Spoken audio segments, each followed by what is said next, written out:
Assalamualaikum warahmatullahi wabarakatuh. Saya ucapkan kepada para pensyarah dan rakan-rakan. Saya 220014 Muhammad Ikhwanuddin bin Muhammad Sofi dan kawan-kawan saya akan mengupas berkenaan topik faedah perpaduan masyarakat majmuk di Malaysia. Umum mengetahui bahawa perpaduan antara rakyat Malaysia merupakan satu keistimewaan yang memainkan peranan penting demi mencapai status negara yang maju dan pesat membangun. Banyak negara di dunia mencontohi Malaysia sebagai negara yang berbilang bangsa, agama dan budaya kerana keharmonian dan kemakmuran antara kaum serta budaya menjadi pegangan kepada pandangan positif rakyat antarabangsa terhadap Malaysia. Oleh itu, tanpa membuang masa lagi, rakan-rakan saya akan memberi pencerahan yang lebih lanjut berkenaan topik kita kali ini. Assalamualaikum, nama diberi Nik Sarah Amali binti Nik Answawandi dengan nombor metrik 22000928. Hari ini saya akan membentangkan faedah perpaduan masyarakat majmuk di Malaysia. Malaysia ialah negara yang namanya harum di pesada dunia kerana kehebatan rakyatnya dalam mengekalkan perpaduan kaum yang berbilang bangsa. Namun kini masyarakat yang berbilang bangsa telah berjaya mengasimilasikan budaya masing-masing untuk membentuk masyarakat Malaysia yang bersatu teguh. Antara faedah perpaduan masyarakat majmuk adalah imej negara akan dapat ditingkatkan melalui perpaduan kaum.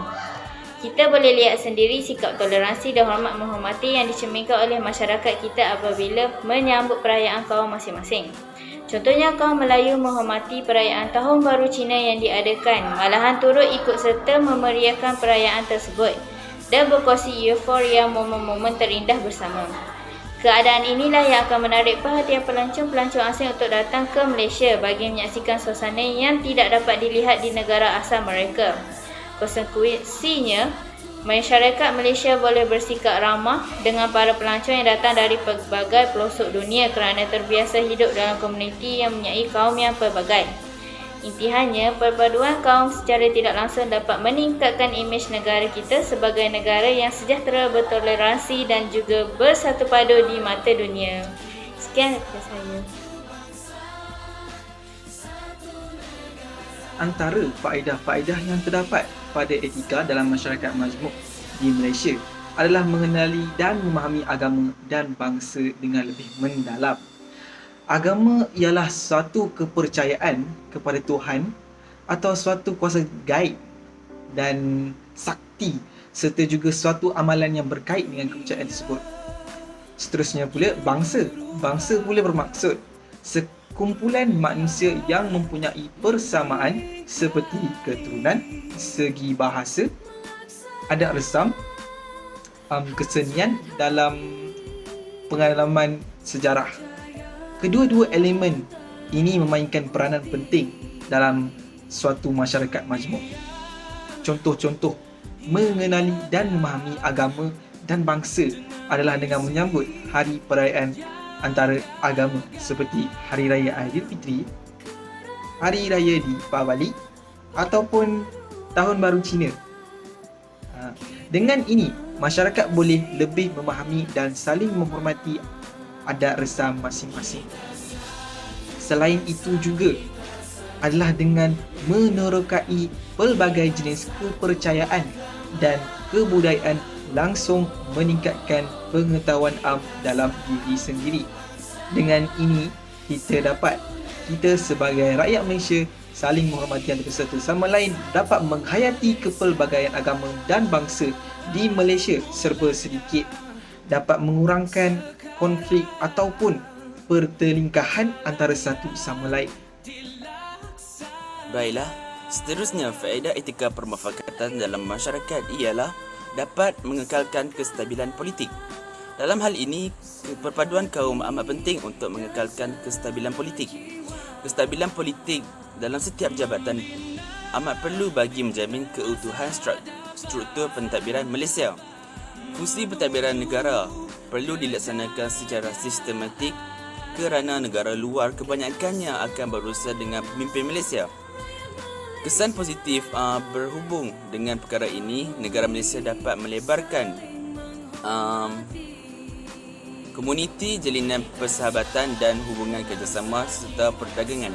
Sebagai contoh, kestabilan hubungan negara Malaysia telah memberikan keyakinan kepada pelabur-pelabur asing untuk melabur di Malaysia.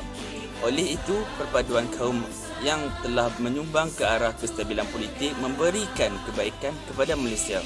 Seterusnya, melalui perpaduan dari keharmonian politik telah menyebabkan Malaysia telah mengorak langkah serta melalui satu fasa perubahan yang drastik sehingga kita setanding dengan negara-negara maju yang lain dan dikagumi oleh seluruh pelosok dunia. Tambahan pula, terdapat segelintir pemimpin dunia yang menjadikan Malaysia sebagai contoh teladan untuk membentuk perpaduan rakyat, seterusnya mewujudkan keharmonian negara. Pertama sekali, perkara ini akan melahirkan generasi muda yang matang dan bertanggungjawab. Perpaduan nasional harus menjadi misi penting bagi negara. Ia memerlukan kerangka bersifat komprehensif yang akan mampu menterjemahkan sebaik mungkin wajah kerencaman masyarakat majmuk Malaysia. Keadilan, penerimaan dan toleransi perlu menjadi nilai asas kepada kerangka perpaduan nasional ini. Dengan wujudnya toleransi sama masyarakat, negara tidak akan mundur dan adanya generasi yang berwawasan. Mereka akan dapat memimpin negara dengan lebih matang dan kreatif. Generasi ini akan dapat mengatasi segala masalah negara dengan lebih bijak. Selain itu, pembangunan negara juga akan menjadi lebih pesat. Generasi berwawasan ini dapat menjamin masa depan negara yang baik dan meningkatkan lagi ekonomi negara. Negara juga dapat berkembang maju dan nama negara juga dapat diperkenalkan di pesada dunia. Keharmonian dan kesejahteraan dalam hubungan masyarakat akan hanya dapat diwujudkan jika setiap individu mempunyai pemahaman baik terhadap peranan masing-masing untuk menerapkan nilai-nilai murni dalam interaksi seharian. Nama saya ialah Syekh binti Muhammad Rizwando. Nombor metrik saya ialah 22000197. Antara faedah perpaduan kaum dalam masyarakat Malaysia ialah merapatkan jurang perbezaan ekonomi pelbagai kaum. Perpaduan kaum juga memainkan peranan dalam mengukuhkan lagi ekonomi negara dengan penglibatan semua kaum dalam kegiatan ekonomi. Misalnya, dasar ekonomi baru yang dilancarkan pada 1970 oleh Tun Abdul Razak adalah bertujuan untuk menyusun semula ketidakseimbangan sosioekonomi yang wujud di negara ini. Pelancaran dasar ekonomi tersebut memastikan bahawa taraf hidup masyarakat dapat ditinggikan dalam usaha untuk mencapai kemajuan dalam pembangunan negara. Jurang perbezaan akan terhapus dalam fungsi ekonomi mengikut kaum dan lahirnya perpaduan ekonomi di dalam kalangan rakyat sambil meningkatkan lagi taraf pembangunan ekonomi negara. Secara keseluruhan, perpaduan kaum merupakan antara faktor terpenting dalam mengekalkan keharmonian masyarakat berbilang kaum dan agama. Sekiranya kita berpecah atau bertelingkah antara satu sama lain, negara yang aman dan harmoni ini akan menjadi mundur dan pertikaian akan menyebabkan ketidakseimbangan ekonomi yang menjejaskan pembangunan negara. Masyarakat Malaysia perlu menjadi penggerak utama dalam memupuk dan mengekalkan perpaduan antara kaum dalam usaha untuk mencapai matlamat ke arah status negara maju serta memastikan pembangunan ekonomi negara yang stabil dan konsisten. Baiklah, terima kasih.